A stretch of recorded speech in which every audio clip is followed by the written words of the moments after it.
welcome to We Never Met, the podcast where I have interesting strangers on every week. And today we have...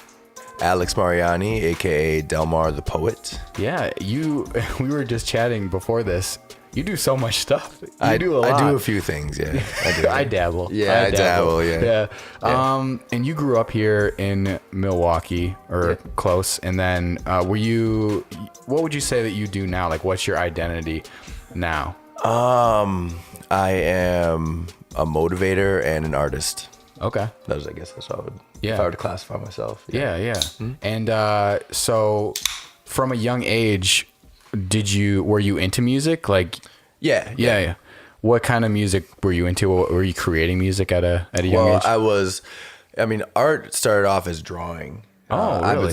I've drawn my whole life. Okay. Yeah. There's this cool picture actually, like my mom found.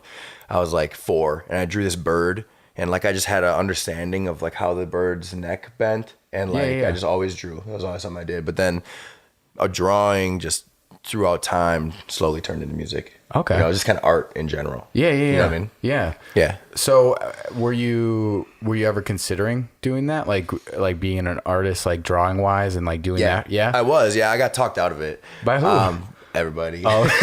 I had a pretty inconsistent upbringing. So like when I was a senior in high school, I actually lived with some friends, and a friend, his family. Yeah. And like at the time I was like, I just want to make sure that I make the right choice, So I went to school for what I was telling everybody was engineering. Okay. And that's a lot more math than I expected. It's a lot of math. Yeah. So that didn't work. And then I switched through 4 majors in 3 years, and was going to be an art teacher.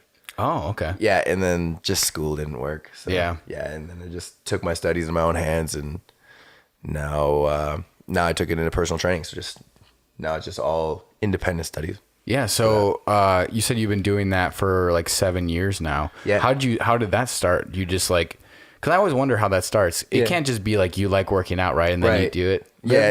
No. That's what people say. I feel like it was kind of weird how it started for me, because like I said, I was in school. School itself never really worked, but I always worked out because I was an athlete my whole life. Sure. Like I wrestled from a very young age, and then football and track and stuff.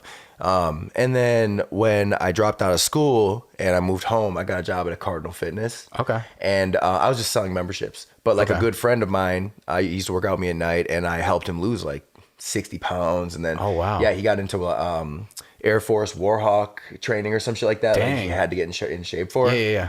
And then he told me, he's like, dude, you should really start, consider training. And like, I didn't take it too serious, but then time just progressed, and I ended up landing myself in a personal training job for, it's Bally's, but then Blast Fitness. And then I worked there for a few years, and then I worked for another personal training company out in Brookfield. Okay. And just recently left in private test. So nice. Now I work for myself, yeah. How is that? Is that like insane working? Oh, it's awesome. I love it. And my space is pretty small. It's like it's about 1,200 square feet. Okay. But it's got really high ceilings, and it's just like a really good focused setting for personal training. Yeah. You know what I mean? Yeah. Yeah, it's cool. It's Earth Athletics. Earth Athletics. Yeah, Earth. Every athlete requires total health. Yeah. Earth. Yeah. So from, I guess, going back, you said you play sports, or you have played sports. What were your favorites? Like, what did you really enjoy? You went to college and played football, right? Yeah, I went to play football. I ended up gray shirting because I was a running back. Short answer is football. Yeah. Yeah, running back was like my life for a long time. Okay. Yeah, and then I actually played semi-pro after I got out of school for a little while, and then just the risk didn't make sense to me anymore. All the concussions. I need my body for my job, Right, yeah. Where did you play semi-pro? I played for a team called the Waukesha Raiders. I played for a team called the River City Rattlers, and then I tried out for the West Dallas Scorpions my last year. And I blew it up there, but I just decided I didn't want to play. They asked me if I wanted to, but that was my last year. It was probably 3 years ago. Was it the concussion stuff? Is that the reason? No, it was just risk of injury. I had been hurt a lot growing up, bro. Really? A lot. Yeah, I broke my right collarbone twice, my left one 3 times. I broke my left leg, Jeez. Tibia, fibula. I broke them both. I had a cast up to my hip in 8th grade, the whole year. Oh my gosh. Yeah, and my uncle's joke, they always called me glass bones. But I was hurt a lot, so it's then I need my body for my job. So yeah. Cut it out. If I'm in a cast for a full year. Well, actually, it's not all just like smooth and linear, like just sports and stuff. Cause like I did a lot of stupid ass shit on the way. Okay. And about 2 years ago, I had to have surgery on my wrist. So like I wouldn't be able to play again if I wanted to now. Oh, okay. Yeah. Like I actually fell off a balcony. Oh my gosh. Yeah, I'm pretty lucky, but like I wasn't fully present, you know. Yeah, you weren't fully in your head. Yeah. Like I said, I made a few mistakes. Yeah. But yeah, like now I miss football. I actually I coach a few young athletes. Oh, cool. So like that's kind of my way to keep playing football, you know. Yeah. Is that so? Music for you, was that always a thing? Yeah, music. So in the last, what's it been, 4 years? In the last 4 or 5 years, that's when I started taking it real serious. So like in college, I discovered that I loved rap my whole life. Like my first CD, I got the Coolio Gangsta's Paradise CD when I was like 6. Oh yeah, I like put it in my Walkman and like remember like it would skip. So I like walk to school like I'm holding like a hot plate of pizza or something. You know? You can't like do that. But I remember like 1, 2, 3, 4, get your woman on the floor. And I was like, that's my shit. I'm like a little 6-year-old with your Walkman, just like cruising. But like it was always just like something I was interested in. But I actually wrote poetry like crazy because like that was my like cheesy way of keeping girlfriends. You know? But it was just art, you know. Yeah. And that just turned into rap. When I got to college, that's when I started like drinking and I started drinking and stuff and like smoking at too young of an age. But I started getting into drugs when I was in college and like going to parties and like I would just freestyle all the time. Okay. And like I became kind of known for it. And with Platteville, it's not hard to get known. It's like 35 people there. Hey, but 35 people is more than 0. You're right. Yeah. You're right. Yeah. And then I just remember I was at this one party and this one girl was like, she just like looked at me and she's like, you know, you should really do this. Yeah. And I was like, it's the first person ever like said it to me like that. You know, it was just more like fun. And then I started taking serious writing, got a mic, started recording in my room and shit. And then now I can't even tell you how many thousands of dollars I've invested of my own money. I'm completely independent. Yeah. So all my projects that have been released have been self-funded and stuff. So it's been about 5 years that's been serious for me. And then now I had to kind of back it up because I'm opening this business. Yeah. And the goal is to be able to fund my music with this business. Yeah. Can you remember any of the poetry that you wrote for the girl? Nah, man. Like roses are red, violets are blue. I promise I won't dump you. Some stupid ass shit. Like, dude. I don't know. I just made that up. Yeah. I'm sure some of them were pretty good, actually, dude. I'm a cheeseball, dude. Like, of course. Yeah, because in middle school, I remember I used to write songs for girls. Yeah, see, that's how I used to write like customized songs. Yes, and I'm not even a musician. I don't even know what I'm doing. But you had game. Yeah, I guess. Yeah, it never worked. No, it never does. Yeah. I mean, I wish I could have erased just a few of those situations. That makes you who you are, you know? Yeah, exactly. So going into college, and you kind of mentioned this, were like the drugs and the alcohol, was that like a conscious choice now to be like, nah, I'm moving on with my life? Or oh, you mean like now? Yeah. I've actually been 100% sober now for like coming up on a year. Congrats. Thanks, man. Yeah.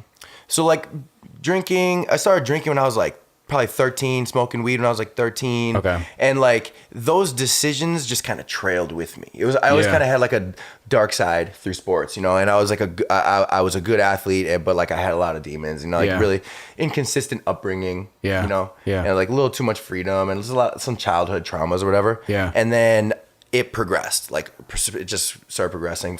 Was in a long relationship like all of high school, and then I got out of it like freshman year of college. Okay. And like depression and stuff, and like then I started getting my hands on other substances. Yeah. So then like it just went from like I started doing like acid in college, and like it just progressed its way through until it became, my injury was a big wake up call because we were partying really hard, and you know I was running with the wrong crowd of people, and then it just kind of made me realize like it's just not for me, you know? Yeah. It's and like not worth it. It's easy to misconstrue like partying super hard when you're making music and doing shows and stuff, you know? Yeah. It's like really easy to do, but I don't know, my message is bigger than that, you know? Yeah. So no, I'm sober now, and I don't plan on stopping it. Yeah. We'll see what happens. Yeah, that's awesome. But I'm never going back doing drug shit, dude. That's just you learn things through it all, but like there's so much more to life than that, you know? Yeah. And like so much of the mainstream media music is that, you know? And like, it's not for me. Yeah. You know? Yeah. And talking about your music, you got an award at 88.9 Radio Milwaukee. Yeah. Was that like a really cool turning point for you? That was huge, dude. I really didn't expect it because I was up against some really good competition. Yeah. And honestly, I remember when the original listings of the nominations for 88.9 came out, I wasn't on any of them. Oh, okay. And I was super distraught about it because I put like so much time and energy and effort into my album Rafters. Yeah. And just so many different things happened just to make that album happen. And I really believe in the music. And I was like, damn, man, no one's listening to it, you know? Yeah. And then I got voted in as best disc we missed, which is awesome because it's like a people's choice thing, and I won it, which was really, it was huge. I didn't see it coming. It was a big part of what kept me moving with making more music now. Yeah, I bet, because like getting acknowledged on that like grand of a scale, especially if it's people voting and like saying, "Hey, man, we like this, keep going." Right, like keep and from doing a place of like humility too, because like you make music for other people, you know, and if no one's listening to it, what's the point of making it, I guess? But like, I mean, something I've also realized too is that we got to making music for myself now. I'm starting to, the music I'm writing now is different. And I'm starting to open up my spectrum of my sound a little bit. Okay. And also like in that time that I got sober, I also stopped smoking cigarettes. Okay. So like my voice is like way different now. Oh, you know? yeah. And so like I have a natural rasp and it used to be really tight. I've learned to open it now, so I'm singing more. So like my music is going to start being a little bit more melodic too. Oh, that's really cool. Mm-hmm. So hopefully it works out now. It's not like an idiot, but So let's talk about Rafters for a little bit. So what was the process of creating that album? Was that your first album that you created fully? Oh yeah. I was his first complete piece. Yeah. Because previous to that, I was just releasing singles on SoundCloud. Okay. I have like 9 singles on there, which I was thinking maybe I might package up and put on Spotify as an album. Sure. Just to put it on all platforms because it's only on SoundCloud. Okay. But I transformed my sound from those songs. Like if you dig into them, they're just very just like, I'm just like barfing out raps and just like, you know, like it's like a new artist, I guess. I was like very new and in my infancy. So I was just like rap, you know, like, and then Rafters, when I took it to a different level, and I was working with a studio out in LA. Mm-hmm. And so I put the money together to make it sound the right way. You know? And it was my first fully cohesive and original productions, top to bottom. Yeah. All the way through. Yeah. So it was a cool experience, but when did you start deciding that you were going to start like putting more money behind it and like taking it to this next level? Like what was that? Was there like just a moment where you're like, I need to do this like on a bigger scale? Yeah. Well, I knew that in order to get heard right, I would need proper production. And I used to model for this clothing company, and we were out in LA. And I happened to meet the producer that I had been working with since. And he's grown to be a good friend of mine. And we have, I mean, that guy really opened up my eyes to the possibilities of what it's really like. You invest in your music to make your music sound a certain type of way, you know? Sure. And that's when I realized like what I need then is to create a full piece, you know, because there's something about that like lore of an album, you know, like you want to release an album. You know, we're living in a world where everybody kind of wants singles nowadays, and everybody kind of is on that instant gratification kind of thing, you know. But there's something about it like that.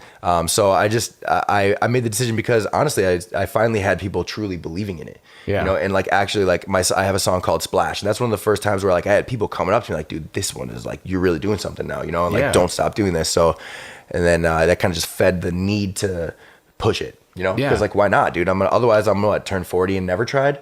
You know what I mean? Yeah, like, you don't want to look back and regret it. Yeah. Like I have other avenues, but like music is my real dream. You know, that's really like that's what I want to do. But like I have to make sure that I have everything in a row, you know? Yeah. What is your favorite song off Rafters if you had to choose? I'd probably say The Poetry, number 1, the first one. Yeah, that's like the heaviest hitter. And like the rhyme schemes in it, if you're really listening for it, like I'm doing something cool and unique in it. Like I'm playing off of other people's style to express what's going on around you without saying it directly. You know what I mean? It's kind of like my style and then using the comparative styles like that are popular nowadays.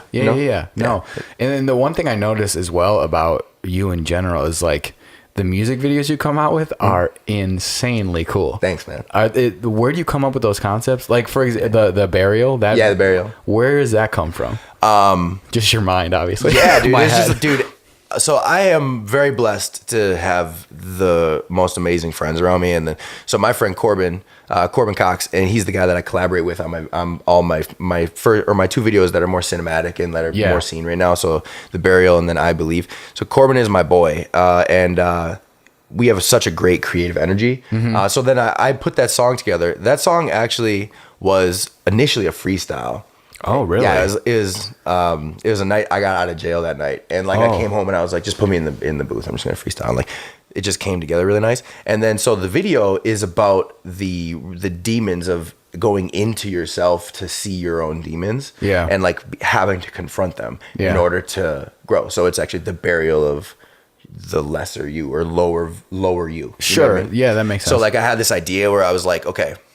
I just started this ridiculous ass idea where I was just like, okay, well, we went through a lot of ideas to get to this one first, but I started drawing this treatment where I was like, I get kidnapped by these characters that I'm actually drawing that are like a hallucination. Okay. And so like I'm creating these characters, and it's supposed to be like an artist that is so like lost in the work they're working on that it takes them.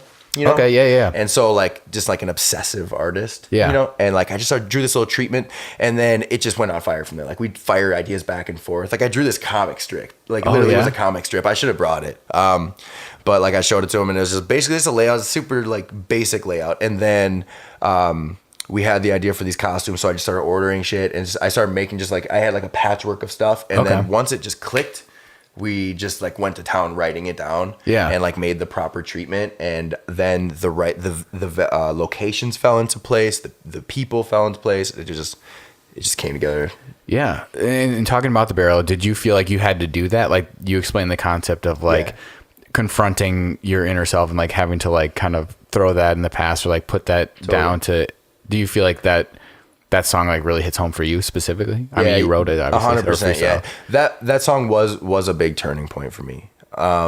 And it took some time after that still to get to the point that I'm at now. Yeah. But like I'm surrounded by like I had every opportunity to fail. You know, like every tool to like ruin my opportunities in life I had. Yeah. You know. Yeah. So that's kind of what that was, like the exemplification of that is kind of me just like putting it out there, because if you listen to the words or read along with the words, which I haven't released like a lyric video for it, but I will after this. Yeah. Because like you can totally see it. Like I say, like I'm buried alive, feeling so dead. What I'm gonna say, I'm crying again. Yeah. Like anybody can relate to that. You know what I mean? Yeah. Like we all have our own things, but like there's just, if you really listen to it, that's what it was. Yeah, and you also have a song about mental illness and depression. Is that something that also affects you? Yeah. Yeah, I have been through. I have a lot of things that I battle with, and a lot of it had to do with me being sober to be able to actually grow past it. That makes sense. Because like I would go into something bad would happen to me, and I start getting messed up. You know, and start drinking whatever it was that I was doing that time. And I never actually addressed what it was. So like I'm realizing like as a kid, like things that happened to me as a kid that like brought these pains out. You know, you start paying attention to it. Yeah. So like it was a big part of it. And then the song I think you're talking about I Believe. Yep.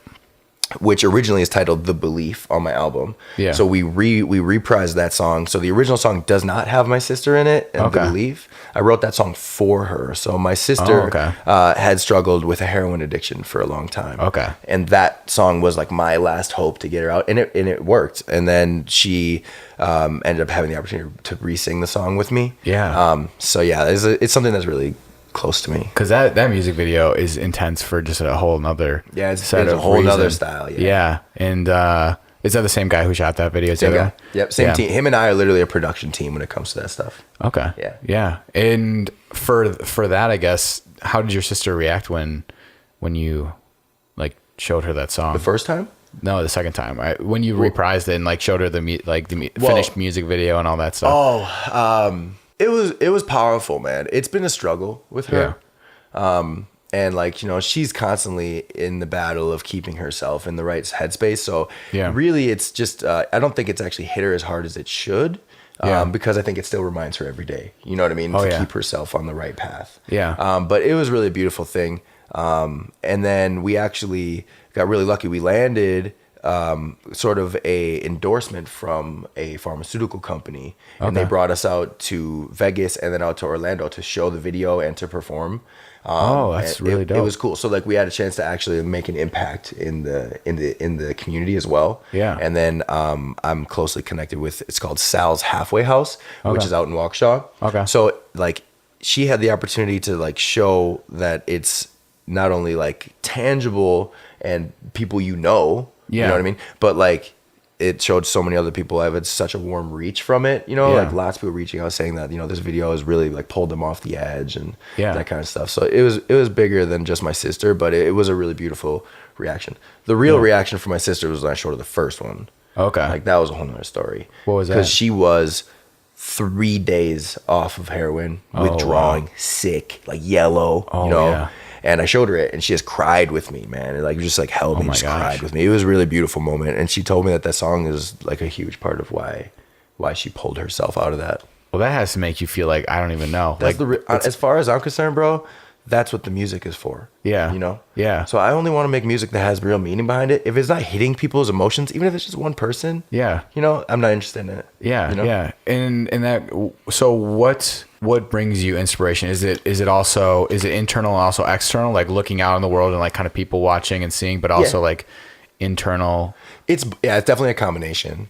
'Cause like, like I said, I have a lot of stuff that I go through just mentally, and like I struggle with depression, and like it's just weird. I'll just randomly have these days that I'm just like down, but I'm now learning how to cope with that. And like you realize too, like so many people, dude, people have depression. They don't even know it, So like I find inspiration in like my experiences, and then also, like just the world around me. A lot of it recently, I'm really inspired by the most famous music that's out right now, and how negative it is for mental health in a lot of aspects, and how it glorifies these things that shouldn't be glorifying, and I'm inspired by saying the opposite, and like, so what I'm working on now is I'm almost trying to take a little bit of like revolutionary stance with the lyrics that I'm writing. You know what I mean? Yeah. So what is some of the stuff that you're working on now? Well, right now, so like I said, I kind of backseated my stuff for a little while, and I also, just real brief, after the injury of my wrist, and I had a studio that I built. Really? Yeah, I had a partner that I built a studio with, and we lived at this place. We rented from there. We built a studio in the basement, and long story short, the whole team just fell apart. Okay. And I ended up having to move and didn't walk away with barely any of my equipment. Oh, wow. And so that whole like experience, losing friends, and then pouring thousands of dollars into the California side of it all, and then just like struggling to like keep it together, ruined it for me for a while. So I had to back up and remember why I loved my music so much. Yeah. You know what I mean? What happened to create all that? Like drugs. Oh, really? Yeah, but I mean, it was other things, but that's a big underlying tone. Okay. You get into the wrong stuff, man. And like some people really show a different side of themselves, and you don't really know people's compulsions. You know what I mean? Yeah. And like some people just don't. I mean, nobody should be messing with drugs. Yeah. But like some people really change. Yeah.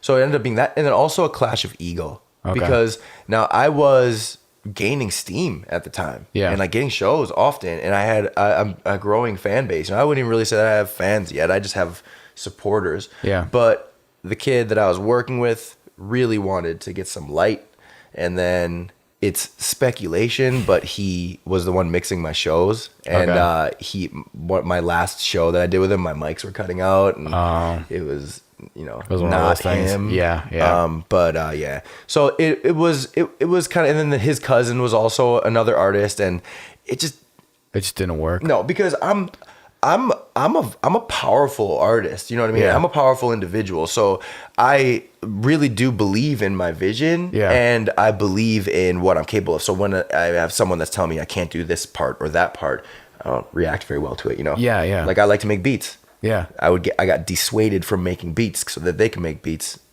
because I had to focus on my writing, you know what I mean? Yeah. And like, it's just now I backed it up. Now I'm doing my own productions. I am working with other producers. Yeah. But like, I'm working on my own instrumentals. A good friend of mine is a guitarist. He's really rad. Actually, his name is Tyler. He's the guy who's stars in my I Believe video. Oh, long okay. hair guy that gets Yeah. his hair cut.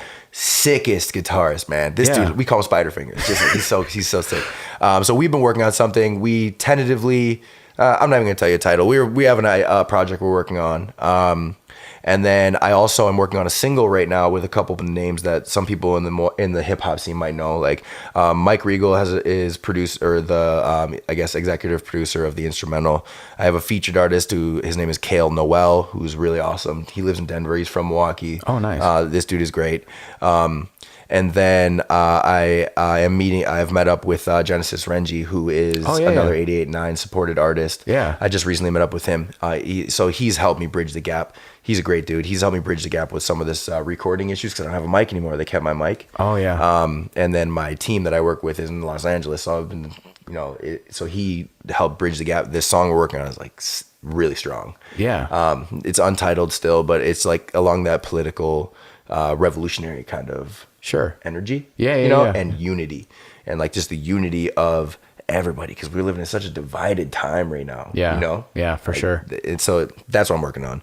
I have that song with those guys, and then a project that I'm working on where it's actually all live instruments. Oh, wow. Cool. So I'm gonna start trickling stuff out. And I'm so conservative with what I even put on my social medias. Yeah. But that's partly because I had overthought things for so long, and I was like so focused on branding and making the business work. I don't give a shit about that anymore, dude. Yeah. I just want to make good art. And so like, I'm going to start trickling stuff out and giving a little bit more of a inside look. Yeah. You know what I mean? Yeah. Do you think, going back to like personal training and physical fitness and stuff, do you think there's like a crossover between like stuff that you learn and do, in that physical realm and then also musically? Do you think there's any like connection? Crossover? Yeah. Yeah, I do. Because like breathing is huge when it comes to vocals, you know? And so like, if you're in better cardiovascular shape, you're going to be better on stage. Yeah, that's you true. know what I mean? You're not sweating up there. Totally, yeah. And like, you're able to breathe and take full breaths and not sound like you're running out of breath. That used to be a big problem of mine, dude. Oh, really? I do have like a lot of my stuff is like staccato, quick pace, lots of words. For sure. I'd run out of breath, and that doesn't happen anymore, partly because of the smoking. But like fitness too, it goes hand in hand because I'm touching people's lives. Like, I'm helping people. I've helped almost 20 people lose like over 120 pounds. That's so crazy. Dude, that's like so awesome. really cool. And like, that's really rewarding. But they're like the most amazing supporters of my music, dude. Yeah. These people push everything that I do. Yeah. Like The Burial has almost 11,000 views on YouTube. And that's strictly just from people that I know that have helped push my music. Yeah. And that's nothing big, but that's a decent little reach. That's good. Yeah. And that's like minimal marketing. It's just because people care, and like I'm able to help them in the gym and they support what I do outside of it. Yeah. Yeah. And it probably helps with concerts too, performing totally. live. 100%. Is there there do flips and shit? I can't do backflips, but but coming soon. yes. Either way, loading. Yeah.